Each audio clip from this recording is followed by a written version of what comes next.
చేశానంటే నాకు వాలంటీర్ అనే పదం నాకు నచ్చట్లా. జనసేన వాలంటీర్ నాకేమనిపించిందంటే ఒక సైనికుడు దేనికి ఇస్తాడు, ఒక పనికి ఉద్యమిస్తాడు.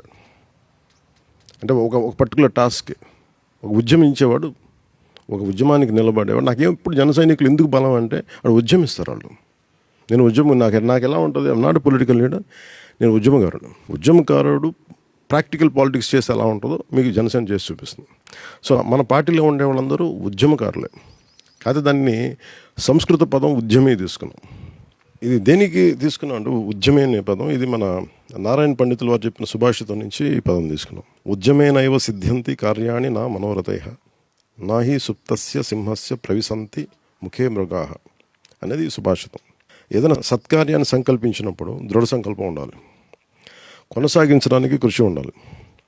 అవి అత్యంత ఆవశ్యకమే కాక కీలకం కూడా.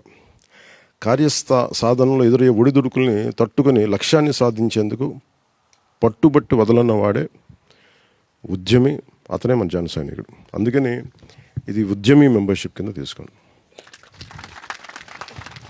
అలాగే ఉద్యమి అంటే it is a neutral gender, అది ఆడవారికి మగవారికి ఒకటే అది ఉద్యమి. అందుకని మీరు అది ఆ ఉద్యమి అనేది it can be applied for both male and female. దీన్ని దృష్టిలో పెట్టుకోండి.